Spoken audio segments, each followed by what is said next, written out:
As I said, my conceptual framework aims to explain the inexplicable, the bizarre, erratic, inhuman, robotic in a way, behaviors of the narcissist.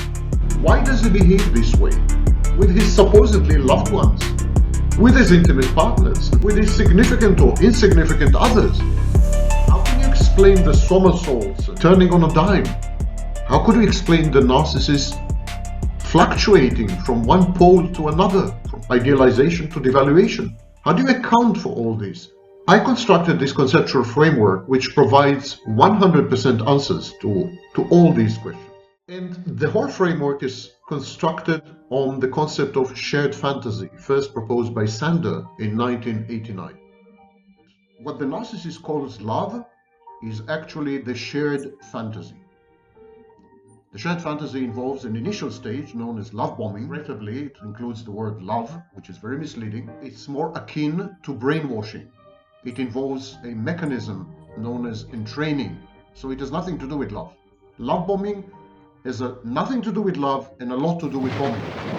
So, the shared fantasy involves an initial stage of love bombing in which the narcissist internalizes the potential intimate partner, introjects her, and then idealizes her.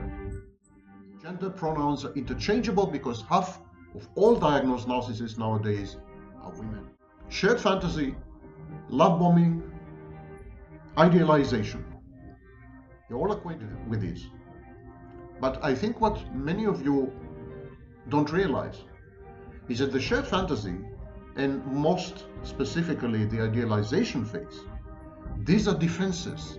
The narcissist is terrified of intimacy. He dreads intimacy. He has learned to associate intimacy with excruciating pain, heartbreak, devastation, and possibly mortification. So he's terrified. He's in a state of terror. The shared fantasy triggers in the narcissist early childhood traumas because he tends to convert his intimate partner into a maternal mother figure. Everything that has gone awry, everything that's gone bad between him and his biological mother of origin, his real mother, is reenacted and replayed within the shared fantasy. On the concept of shared fantasy, delusion is an escape from an intolerable, unbearable reality. If you're together with a narcissist as his intimate partner, as his child, as his colleague, as his best friend, and you're successful, and you're accomplished, and you go places, and you're recognized, and you're credited for your work, that surely will sour the relationship, and you will have become the narcissist's worst enemy, a constant reminder of his delinquencies and deficiencies on the one hand, and of the fact that you're not a true friend. You're a fake friend, you're a fake intimate partner, and you are an ungrateful child for having surpassed the narcissist. The amazing thing is, and the irony is, that even when your success is minimal and your accomplishment is standard or average, the narcissist would regard this as a direct menace to be utterly demolished, obliterated, eradicated, and every other dated. He cannot tolerate. He wants you to be in a constant state of failure. He wants you to be sick. He wants you to be needy. He wants you to be dependent. He wants you to be submissive. He wants you to be a failure. He wants you to be defeated repeatedly so that you will look up to him and you will never leave him. You'll never abandon him except on his own terms. Shared fantasy is a space.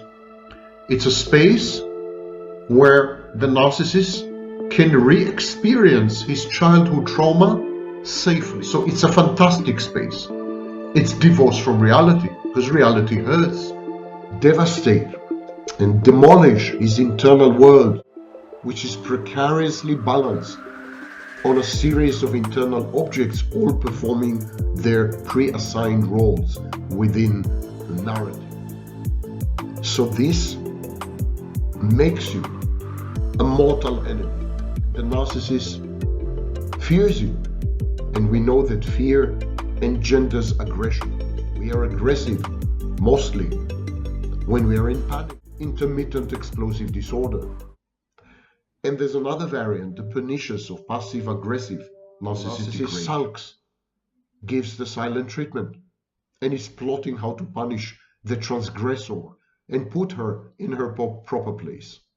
These narcissists are vindictive, and they often become stalkers or worse. They harass, they haunt the objects of, they sabotage and damage the work and possessions of people whom they regard to have been the sources of their mounting fury. In 1939, American psychologist John Dollard and 4 of his colleagues put forward the famous frustration-aggression hypothesis. Minor modifications. It fits well the phenomenon of narcissistic rage. Stage 1. The narcissist is frustrated in his pursuit of narcissistic supply. He is ignored, ridiculed, doubted, criticized, etc. Stage 2. Frustration causes narcissistic injury.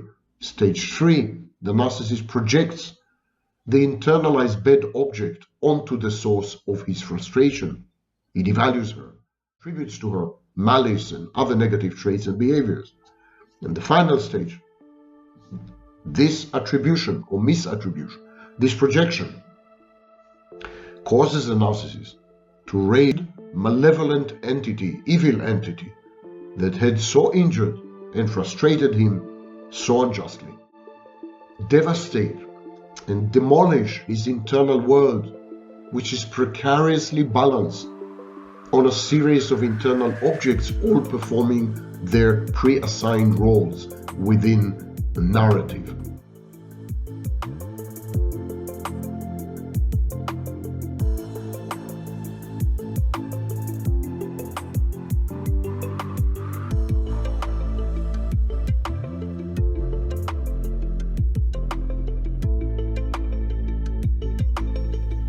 Hey there, thanks for watching. This is part 1 of a 2-part series about Vaknin's framework for narcissistic abuse based around the idea of a shared fantasy. This is about narcissistic personality disorder. I'm not diagnosing anybody that I have ever been associated with. I have suspicions, but I'm not a clinician. But I do want to help others understand that not everybody is the same inside. And so we need to understand that there are people that think and act and love and everything differently than we do. And that's why I'm sharing this. So thank you for watching. And it is difficult to describe the abuse, so that's another reason why I think people get so confused in these relationships and suffer so much. Professor Vaknin has said that narcissistic abuse is the worst abuse that you can endure, and that's a really big statement. But I'm going to provide a link to his page. I have provided so many different clips here that I'm not going to provide clips to the individual videos, but I will provide a clip to his channel. He has helped me so much with understanding. Now, you do have to have a little bit of an education to understand what he's saying, but anyhow, take care. May the Lord bless you and draw you and keep you, and may you enjoy the rest of your day.